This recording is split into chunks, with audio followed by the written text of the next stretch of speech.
Jason, I understand you're a Lakers fan and also a LeBron fan, but I believe that you have put too much stock into the stardom of Luka and have them ranked too high on your championship contenders list. To me, at most, they should be closer to the bottom of the puncher's chance tier, behind teams like the Knicks, Clippers, T-Wolves, and Warriors. Those teams, while they have their flaws, are better constructed than the Lakers, and to me, it's foolish to be blinded by a potential all-time great season by Luka, turning into a deep playoff run in the parity era of the NBA. I've yet to mention LeBron, who is a 40-year-old star, and can be a star on offense on any given night, but defensively, he can be picked on when not going against against power style offensive players and can be caught ball watching at times. And I feel like that combined with your other two best players in Luka and Reeves not being plus defenders is a recipe for another first round exit. So there's an interesting point you're making, which I want to get into in a minute. I do disagree with some of the specifics. Like LeBron was one of the best ISO defenders in the league last year and had a stretch really for like 2/3 of the season where he was an all defense level player. He got off to a rough start to the year, but like to me, LeBron, when he's healthy and especially in a role like this alongside Luka, where he doesn't have to do as much offensively, I think he's one of the most important defensive players on the Lakers, to be honest with you. I thought you saw the absence of him in a big way against the Warriors. He is a huge part of their ability to kind of like troll the back line off of Golden State's actions. And he's just one of the most attentive defenders and better communicators on the team. I mean, he was second team All NBA last year. I don't know what it is. Like, I get it. He has sciatica. He's out to start the year. But like, he just had 2 seasons where he played 70 games and made the All NBA team twice. Somehow he's still underrated. I don't know how that keeps happening, but like I don't think the Lakers have a LeBron problem. let's just put it that way. That said, like I do agree with you that the Lakers I'm lower on than when I originally did my contenders video. So to be 100% transparent, we recorded our contender rankings in early October. I want to say it was like on October 2nd. Okay, so it was before I had seen them play any basketball. It was based on the fact that the Lakers won 50 games last year and they were the 3 seed.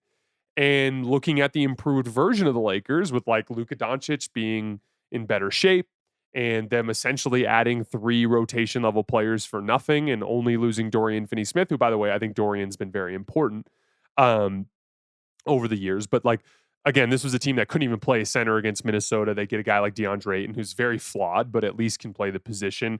You get a guy like Marcus Smart, who's a big upgrade over someone like Jordan Goodwin, for example. Like that was my rationale when I originally put that together. But I did a recording with the Nerd Sesh guys a couple weeks after that. It was like mid October, like October 15th or 16th or so, where I had seen them play in preseason a few times and I was pretty underwhelmed. And I talked about how I was going to put a couple teams ahead of them. And right now, I agree. Like, so I originally, my contender rankings, if you remember, I had Denver, Oklahoma City, Cleveland, Minnesota, and then I had the Lakers at 5.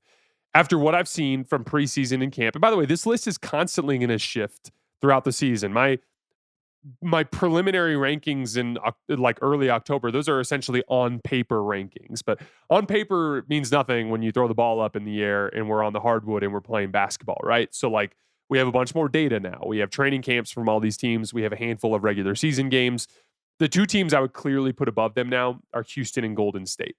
I think I'm inclined to put Golden State at that 5 spot, potentially even that 4 spot above Minnesota. I kind of have Minnesota, Golden State, and Houston kind of vying and competing for that next spot behind Denver and Oklahoma City at this point. Again, that could change in a few weeks, but that's just where I'm at right now. But it's a long season, and I expect a lot to change over the course of the year. The Lakers are playing bad basketball right now, but they have a lot that they can clean up, and they have a bona fide top-tier superstar at the top, at like the peak of his powers, and LeBron James will eventually return to this team. I think it's certainly possible that he ends up getting traded or bought out or something like that, but I still think it's far more likely than not that he plays basketball for the Lakers until he retires. And so at some point, late November, early December, he's going to return to this team and he immediately addresses a lot of their biggest concerns in terms of just like size and physicality and basketball IQ and defensive communication on the back line and all that kind of stuff. So like, they're going to have the Lakers are going to have something to say at some point. I have no idea what level they'll be able to reach.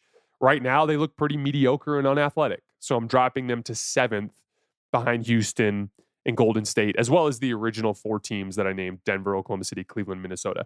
After that point, like I'm just not super high on the Knicks. I know they won their first game. I'm keeping an open mind with the new coaching staff. I want to see what they've got. But like, to me, the Knicks, if you literally just remove 4 wins against the Celtics in the second round, were incredibly underwhelming all season long last year. It's going to take a lot for me to kind of turn around my opinion on the Knicks.